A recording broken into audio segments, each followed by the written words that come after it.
Ok, esperando para conectar con Antony Gormley. We're waiting to connect with Antony Gormley. Fundación Corpartes. Oh, Gormley's there. Antony. People are coming in. People start connecting. Anthony, there you are. Hi there. Hi there. I'm going to put these on now. Put these on. Where are you in the world? I'm in my studio in lovely Norfolk. Norfolk. Yeah, as you can see, sheep and swallows. Oh, go to the window. Show us the sheep in the window. That's nice. Okay, wait a minute. So,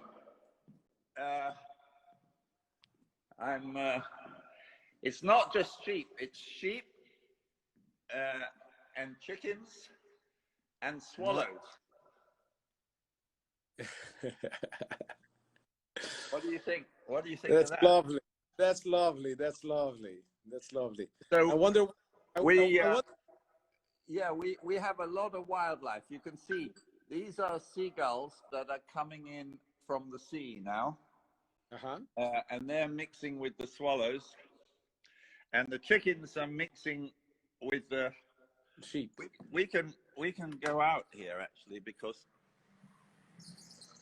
now everybody's escaping.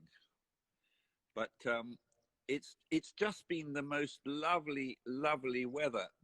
So sea mist and this kind of overcast, but it's still warm. And I've been swimming. I've just come back from the sea. Very nice. Swimming at the sea in the summer in Norfolk. Yeah, I mean it was great because it was high tide, and the sea, the waves were quite high, and you really got like bashed. Yeah. This is my Englishman's hat, but I don't wear it so often. Anyway, yeah, you can see what we've been working with. So this is exciting. Because this is a perceptual puzzle. Like, you know, what is figure, what is ground, what is space, and what is object? There is no clear distinction. So some of these are just like, oh, this one's slightly out of alignment, but anyway. Like the one you've made. Is this supposed to be a model of a bigger scale thing, or yeah, is this this could be any scale. And like did at Royal Academy. It's yeah, or it could be outside. I just did a quick trip to Istanbul, and I think this is much better than having the microphone and the ear. You can hear me clearly, can't you? We can hear you very well. Okay, so I'm just going to leave it like this because I think that my ears are still fairly full of seawater, and I think if I put these things in, I'll just not be able to hear anything. Hear you so well. There's no problem at all. Good. So how has life been since March, Anthony? You've been there in Norfolk most of the time? I mean, it's easy for me to say this. We're you know, we have a lovely place here, and we've had the most fantastic time because I've just been here with the extended family, my two granddaughters, one who arrived when she was only a month old, and now she's 6 months. So we've seen her go from somebody who was all internalized and like it was all her intestines and kind of, it was, yeah, she hadn't, and then she just over the months has blossomed into this. Oh, her smile is just so wonderful. Anyway, I mean, you know, it's nice. Anyway, it's been a nice time, but for people on the 25th floor of an apartment block in East London, you know, stuck together in very hot weather, not such fun. But you know, it's a funny thing. So far as I'm concerned, this is a kind of dry run for the big questions that face our species. And what's extraordinary is how quickly people have adapted. Have adapted to all sorts of things. I mean, they're using these kinds of media to talk to each other. And how in our world, the idea that the only way you can engage with art is to be a consumer of spectacle has been transformed into participation. So artists have become enablers and kind of guides. How do you, you know, I've been sitting here all day, so, you know, like making stuff, you know, glue gun, polystyrene, but everybody likes making things. I mean, most of us, like you, like cooking. But actually, I think that natural thing to take material and make something out of it, whether it's to be eaten by the stomach or the eyes, suddenly everybody's doing it. And they're sitting around the kitchen table, telling each other stories. They're kind of, making music, making things together, being with the family, having time. And in a way, this is, you could say this is the life of an artist anyway, that we don't, you know, we don't do 9 to 5. We take things as they come. We kind of deal with opportunities, and certainly everybody's living that kind of life. Or anyway, that kind of drive of late capitalism, you know, you can't relax until you've got on a plane and gone somewhere else. Well, it's just not possible anymore. So you've got to learn how to relax in your own soup. And somehow the soup gets better. I mean, that's what I feel. So there's been, in terms of, you know, the bigger issues that are going to face us in the next, you know, well, now and for the foreseeable century, if we are able to transform our lives in this way and in a way leave behind those things that have only recently become normal, our access to everything from anywhere at the drop of a hat, I think this gives me some hope that we will be able to, like, learn to live differently and sustainably and creatively. I mean, I don't know if you've heard of Isolation Art School, but you should look it up. It's just absolutely fantastic. A whole load of artists got together. So Keith Tyson had this idea. He got a few mates together, and they give free tutorials, like how to mix facial color tones on your palette. Brilliant, like mind-expanding ideas about drawing. Place an object on the floor, stick a piece of A4 on the ceiling, and a pencil on the end of a stick, and draw what you can see without looking at it above you. Anyway, I mean, you know, anyway, really intriguing, you could say, mind-body exercises. I mean, Keith was brilliant. Everything from flower painting to kind of make your canvas into a kind of a cosmic generator.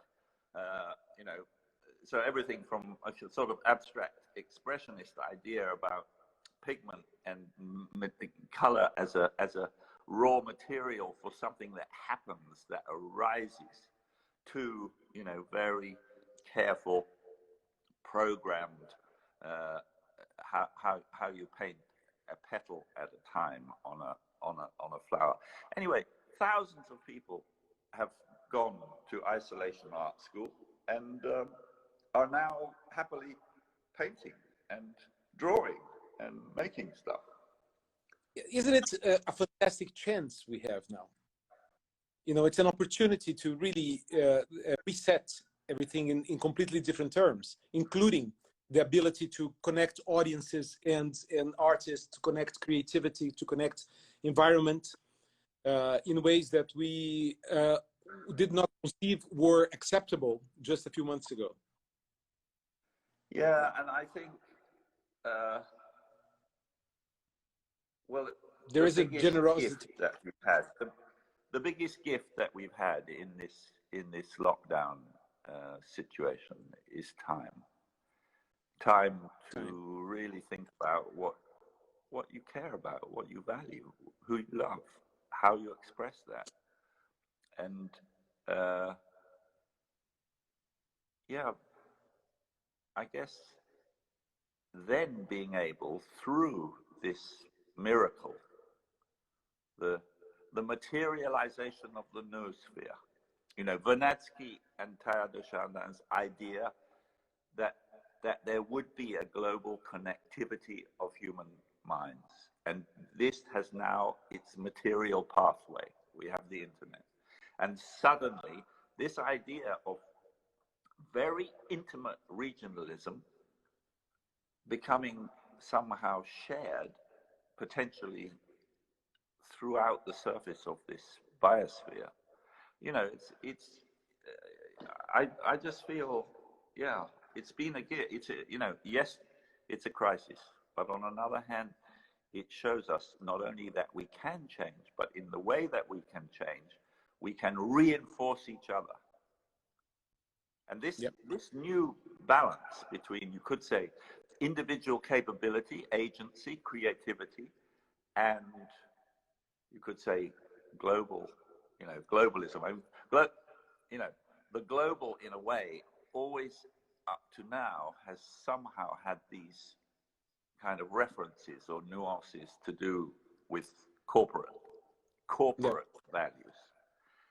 And I think maybe with this COVID situation, that attitude to what globalization means can be switched to something really about, on the one hand, a return to tribalism, to keeping close to where you are, taking more time to look at the ground, to see what's growing there, to have a relationship with it, but then sharing that. So that idea of diversity, you know, the most precious thing we have is human diversity, and each of us, in a sense, is a seed of a very particular, wonderful story, a life story that we can share now in a way that it never was. You know, history was always written by the victors, and now it can be written and constructed intimately by each one of us. Each one of us can become a creator of the future. And, you know, I think this time has allowed us to realize that. It's true. It's true. It's profound. It's funny because a lot of your projects were socially engaging projects. They were projects that you moved and used people by gathering people into some form of action and to be collectively pursued. How do you think this will be affected from now on, this kind of initiative? How would you? No, I mean, I think that, yeah, there's no question that we have to live with COVID now, that there is a sense in which, you know, the new normal is social distance. But I can't see this, you know, well, we're all hoping now that you know, a vaccine or something, you know, will arise. We have 5 different possibilities in this little island here, and I'm sure that there are many, but yeah. I am absolutely committed to,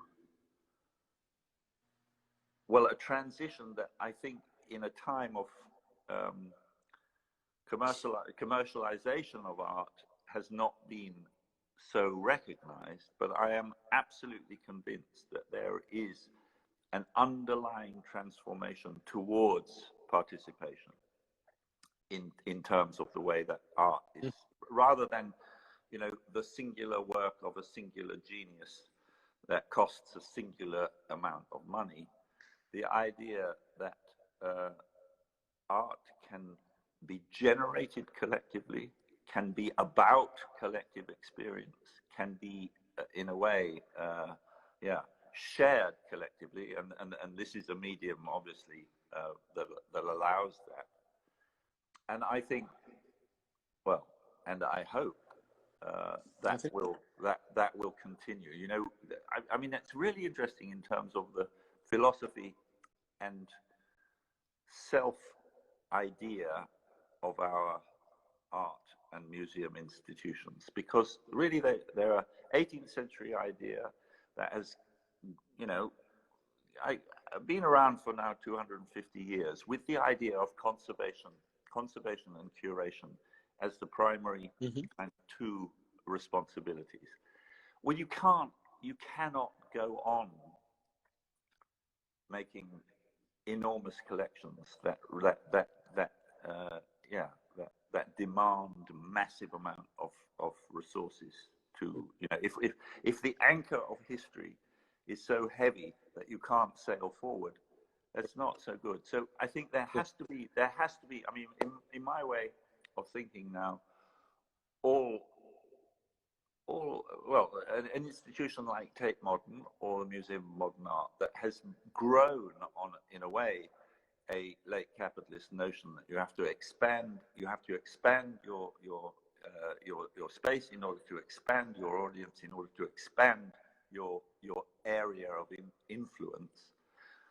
Well, I think that has to now change a bit, and rather than being entirely about the conservation of objects, it has to be about in a way, the convening of, I guess, collective energies in order to maybe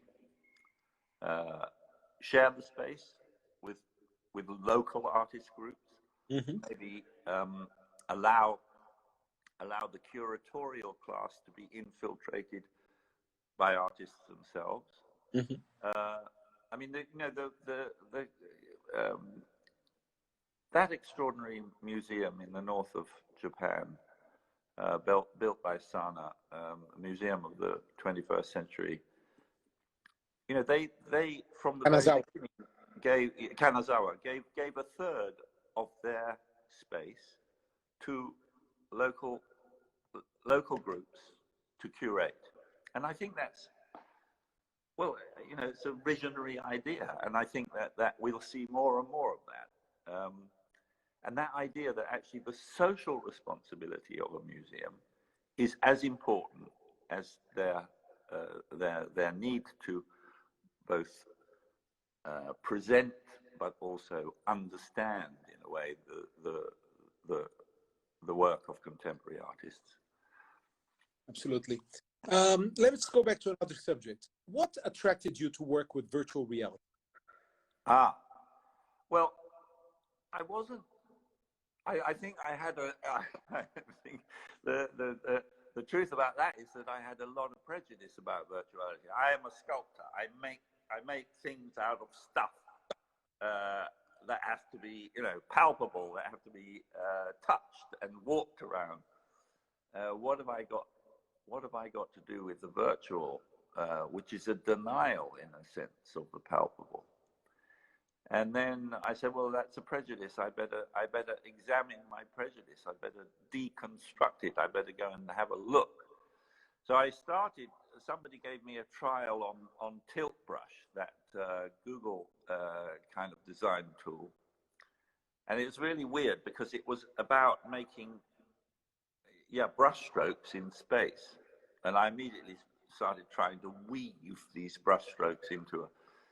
Anyway, that experience made it very clear to me that virtual reality was absolutely hopeless at objects, because you could walk through them, but absolutely brilliant at space. And the really counterintuitive thing for me was that, in spite of all of the artificiality of your headset and all of that, you had a totally physical experience of vertigo in relation to if you're given the opportunity to stand on top of a cliff or look out of a window at deep space.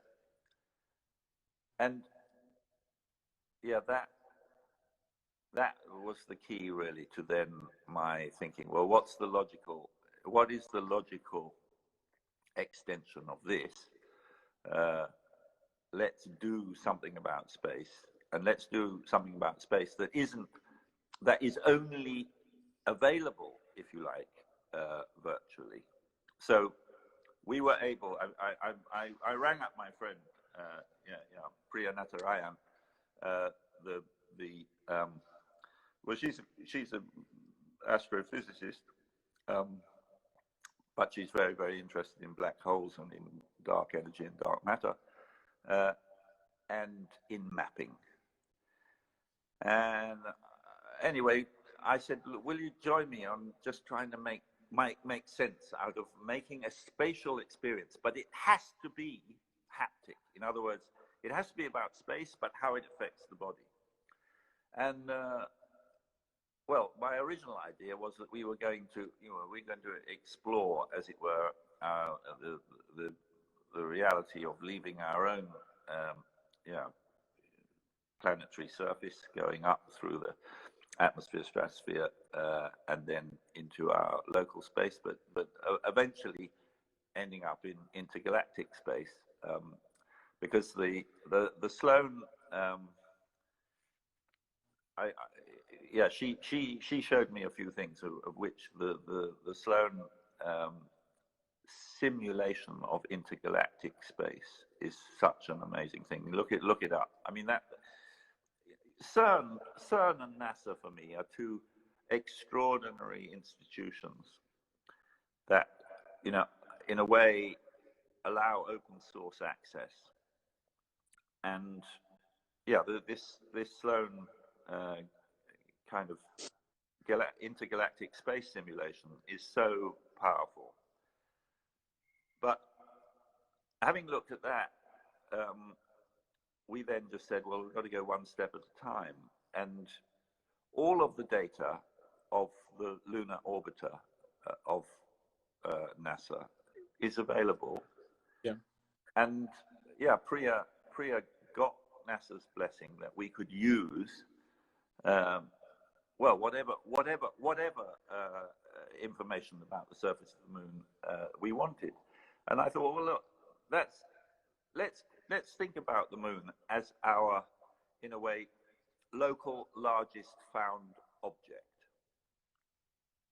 Let's think of it as a sculpture that we can only see, as it were, in a disembodied way, because unlike Mr. Musk, I don't think that space tourism is a good idea on any level. But the idea that we could, as it were, collectively allow people to haptically experience the topography of this, largest found object within our vicinity spatially. So, yeah, we chose a quadrant that was on the dark side of the moon, a bit that we would never, as it were, be able to see with our own terrestrial optical instruments. And yeah, we decided that we would make this work that we decided to call Lunatic. Yeah, it was, I suppose, just my response to my own skepticism about what was the potential of virtuality, and I think it convinced me that there were things that would work democratically, creatively, and physically that actually the virtual world can give us, that nothing else can. So, in a way, do you think this reaches a certain boundary on your history of works, that you reached to a certain dimension that you could not have reached otherwise? I don't know. It's funny, I mean, we just looked at my kind of cube space thing. I make objects that but creates. but in the end, their context is infinity. Mm-hmm. It is an expanding universe. So I made this work called Infinite Cube that is, 1 meter square, but has, because it's a reflexive mirror box with 1,000 LEDs in it. Yeah, I saw. They are reproduced to infinity. So this is for me. This was my realization of the Aleph from Borges's the story in his book The Labyrinth. The idea that you could, in a sense, in a defined object, have this sense of infinite expansion. So I don't know whether Lunatic has some kind of on one level, literal attempt to grasp space or make somehow the potential of each of us to be a space dreamer. I read this book when I was maybe 12.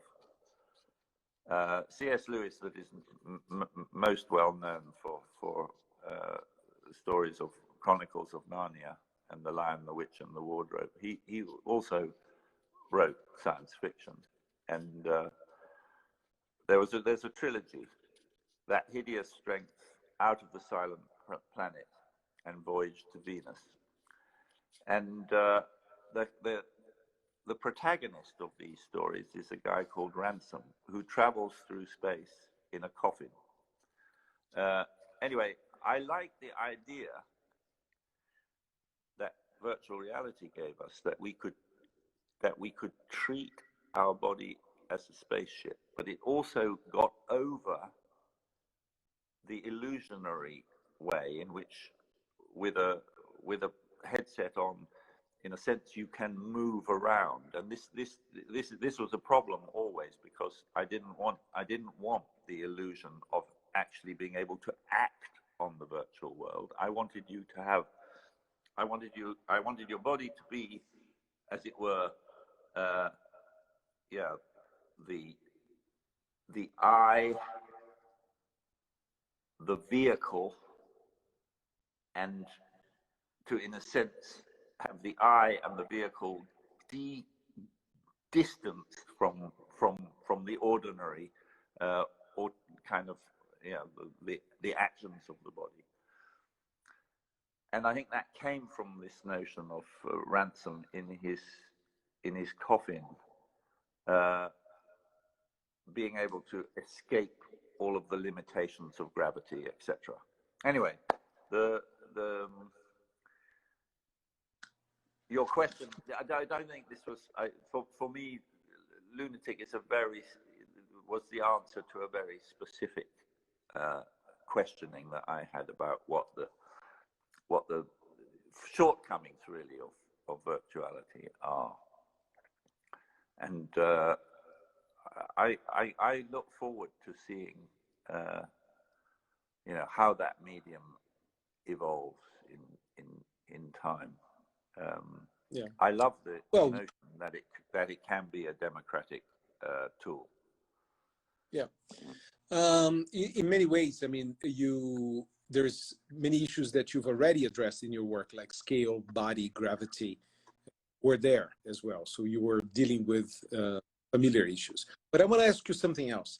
Do you think the issues of climate change, a topic that you have addressed in the past, have been undermined through the pandemic? Do you think we have disconnected from that or not? How do you relate the two events? Our crisis together with the pandemic we're living? Somehow they connect at a certain point. Well, no, I think that that goes back to where we started, really. I think they're connected in the fact that it's very obvious that that people can change, that they can also act very altruistically. I mean, the degree to which small neighborhoods have helped each other, the way in Britain everybody has recognized the extraordinary contribution of the National Health Service in terms of protecting and dealing with this pandemic. I think the worry for me is that you might say short-termism, which is rife in the economic system, has also kind of switched our attention to this immediate kind of crisis, and that we may forget the bigger issue of the climate emergency. But at the same time, this has given us a lot of indicators about how we can potentially return to the biggest single issue facing our species, and maybe begin to address it in a responsible way. I mean, it's extraordinary to me that the billions of our non-existent national wealth have been spent in response to the pandemic. If it's possible, in a way, to deal with this very, very present emergency, because it is so visible and we have, a death toll associated to it, I would like to feel that we can do the same about the rather more invisible but nevertheless now palpable issues about global heating. Yeah. Will you want to travel as much as you did in the? No. I think I can't, and I think we're doing a lot now. I mean, I've just had my carbon audit done on the studio. I signed a promise that I would reduce my carbon footprint by 10% every year. I signed that in 2010, and I have totally and completely failed to keep those promises. I mean, my studio, you could say, in 2010, I had maybe a handful of assistants, and I've now got 10 times as many. And you may say, well, my carbon footprint has kept in line with the number of people that I now work with. But at the same time, I'm aware that every ton of iron that I use in my work has put according to the IPCC, has put 2.35 tons of carbon dioxide in the atmosphere. That's no good. We're now being very careful about how many works we make. We're being very careful about our sourcing. It's very, very interesting trying to find, for instance, pig iron, the basic ferrous ore kind of resource. That's often smelted, through coal-fired, I mean, stations that make electricity through coal firing. We're trying to find smelting places that use solar and wind. I'm looking now to widen my material palette, you might say, to make more work in wood and in stone. And I guess asking myself every time, is this worthy of being made? That decision makes something that is, made of something that is intrinsically,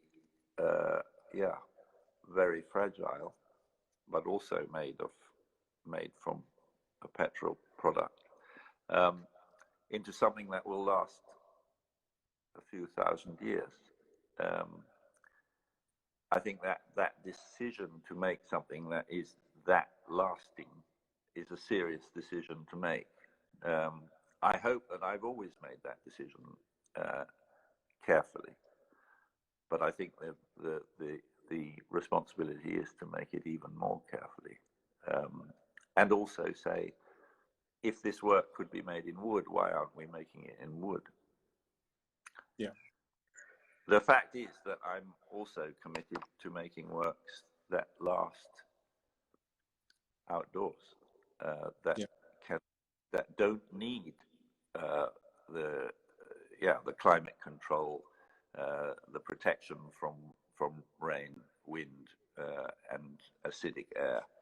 And there is I think a strong argument for that as well. To make, I'm really interested in making works that live, as it were, in the collective world, that are rooted and that are a contribution, if you like, to the environment, rather than, we live in a world in which, in a sense, the exhibition is the normal means of engagement with art, but that's not the only way, and that is art playing the game of theatre, you could say, a temporary association of works that becomes, in a sense, a spectacle which can be consumed and is then dispersed again. And that isn't, along with art fairs, that isn't a very environmentally responsible way of using resources. So I'm more and more interested in looking at ways in which I can make work that lasts, that can contribute to a place, or the making of a place. Yeah, as a process as well. How did Buddhism affect your work over the years, and especially now? Did it? I think that, I think Buddhism and Advaita generally, I mean, I think the whole Western idea that I am a sovereign subject that looks out at an object, whether it's a world or another body or another person, is a duality that I want to collapse. And I think that Buddhism allowed me to do that. In other words, I am an embodied mind that is constantly changing. There is no permanence. The idea that the sovereign self is kind of independent of its context, I think that became that fallacy for me was destroyed through meditation, through the recognition that actually, yes, we can, as it were, use and abuse our precious human birth by, in a sense, doing work, by having, by managing to manipulate the world. But actually, that's a delusion. We have to somehow, accept the arising of things. That we can't always be in control, and that the balance between, you could say, the peaceful observation of things as they are is,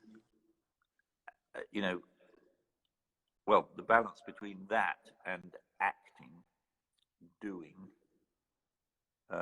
is a really important thing. And I think that's still, for me, very, very, very much the way I want to live my life. You do something, you join bits of stuff together, and then you look at it so your action is then followed by contemplation or consideration, and then maybe reflection. And I think, you know, it's not just Buddhism. I think that actually growing up with Benedictine monks also was a very important part of the way that I see the world. So this relationship between, you could say, physical work, prayer or meditation or contemplation, and then some sort of form of collective responsibility. And that doesn't mean whether it's growing food or what monks do, which is that idea of a community that means a lot to me. So I think of the studio in a way, there's maybe the most important thing that I have sort of been a catalyst for is actually the making of this group of disparate creative individuals that come together to make things, and to try to understand them, to try to listen to them and what they have to say to us, and then respond. I mean, in a sense, it is always the work that is driving us. It's not my will, certainly. I may suggest something. We may begin to make it, and then we spend a lot of time, just everybody, even Alice, or I mean, I say even Alice. Alice is my, I couldn't live without Alice now. She's my PA. It would be a kind of corporate, dialogue, you would call her. But in fact, she's really central to everything. But anyway, she comes down. Everybody leaves there. The people in the studio that are involved with making decisions or administering or registrars or all of that, everybody will stop and just come down, and we'll all look at a group of work and see what it's telling us. And I suppose in crude terms you could say, well, out of that process we know the things that people kind of get excited about. But it's also an opportunity in a way, through the work, to get to know each other, but also to understand what we're doing collectively. I wonder, because your studio, I visit so many artist studios, but your studio is one of the most physical studios I've ever been.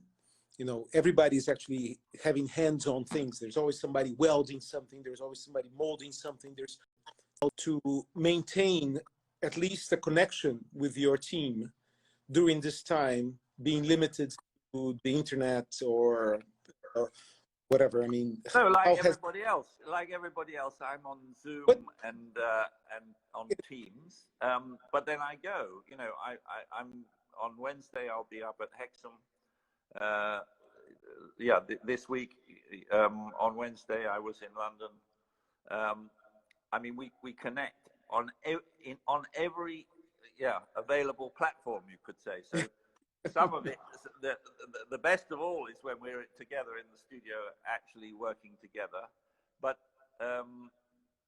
it's really, really important, this sharing. So the early part of the week, I've just been asked to make a work for the Bosphorus. I mean, what an incredible, I mean, this is a good example of exactly the kind of thing that I'm talking about. The possibility of adding a small contribution to a 3,000-year-old kind of history of landmarks that make up this incredible fulcrum between East and West. Mm-hmm. Anyway, at the beginning of this week, we were just trying to work through the implications of the site and what we might do.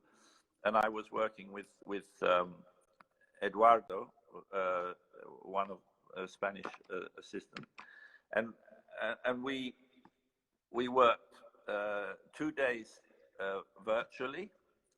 So I would do a drawing and send him it, and he would so really simple drawings like this. So we're thinking about something that will sit by the water's edge, that will probably be it has to, I think, be visible from the other side of the Bosphorus. And interestingly, the other side of the Bosphorus, Suleiman II built, it's called the Maiden's Tower. He imprisoned, or not imprisoned, he decided that he would protect the virginity of his daughter by putting her in a round tower, surrounded by the sea.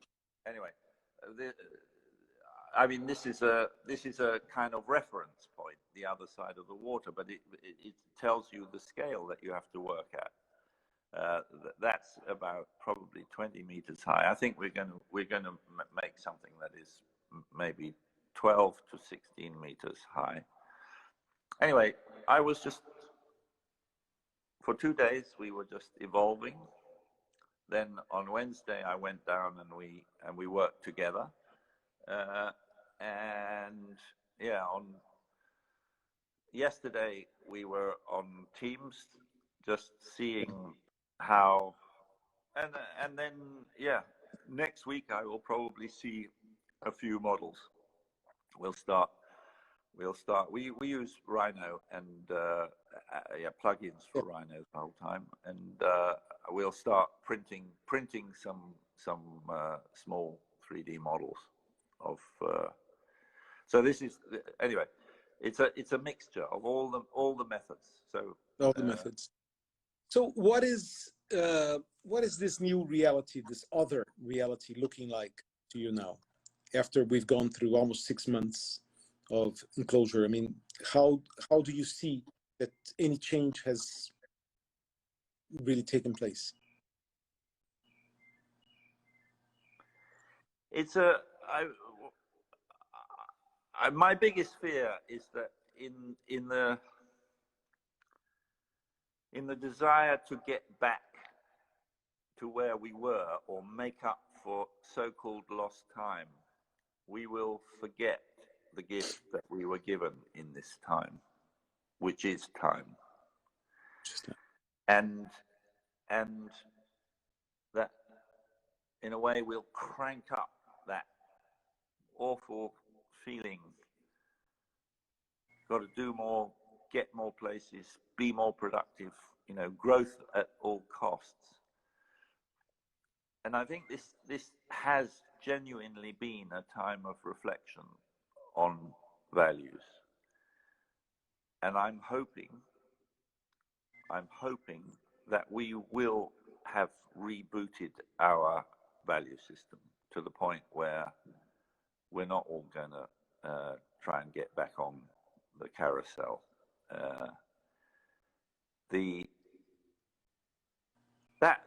That phrase, sustainable growth, is in a way it's an oxymoron. I mean, I think we have to find, well, the machine learning and artificial intelligence wants to understand, in a way, intelligence itself. I think we also need to understand energy, and I mean, these are really big issues. It seems to me obvious that rather than burning, you could say, the memory of 3.8 billion years of photosynthesis, we should follow this photosynthetic route and derive the primary energy of our nuclear generator at the center of our solar system, the sun. And we should supplement that by all other available means. I'm hoping that hydrogen will come into into the picture more clearly as a in a way energy retention device. I see the rise of the city and the notion that maybe we will, in spite of all the recent, in a way, returns to nationalism and to medieval religious systems, that maybe by mapping flows of resources rather than guarding borders, we may begin to achieve some form of social justice that escapes the delusions of a democracy that doesn't work,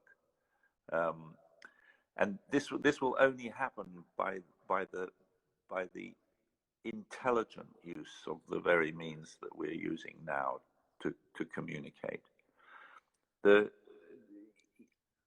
I think that for the time being, I think we are bound into a system of national government, but I can see a time in which language and resources are a much more efficient way of, as it were, deciding on collective needs. And I can see, well, the possibility that cities could become the nodal points of a kind of synaptic global mind. And it's interesting that there's a sense in which this is happening already, and we've seen the resistance to Trump's denial of climate change being responded to by the mayors of, well, it doesn't matter whether it's Sacramento and in California or Portland, Oregon, or New York. I think Bloomberg made it very clear during his mayoral term that New York could resist, as it were, the climate-denying atmospheres of Trump's administration. And I see that, that may be the key of our time now, and our, in a way, renewed use of these media, that in terms of Facebook, Instagram, and Twitter, have been quite divisive and silo-like, could blossom into something far more productive in terms of political systems. Absolutely. This was brilliant. Thank you so much, Anthony. But I have a final question. Mm-hmm. What have you learned how to cook?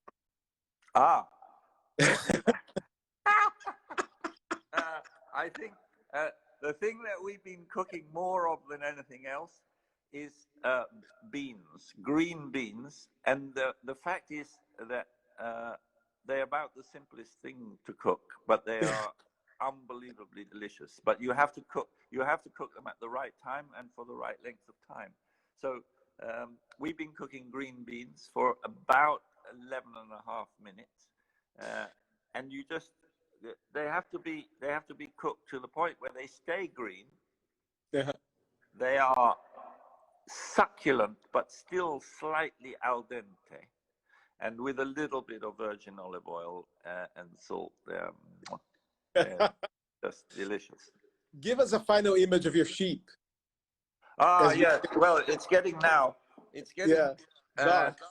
It's now getting a bit darker, but life continues. This is a placid. They're black-faced sheep. Yeah. They are. I think they are all 1 year old, so they're all quite young, and they're very happy.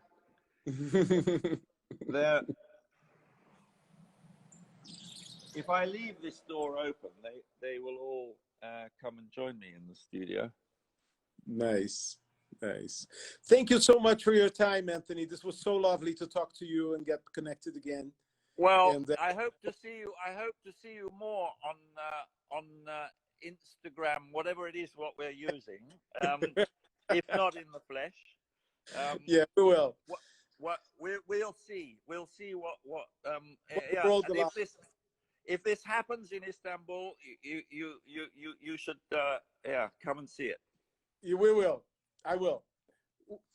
All the love to you. Okay, take care. Lots of love. Bye-bye. Bye-bye, Marcello. Bye-bye.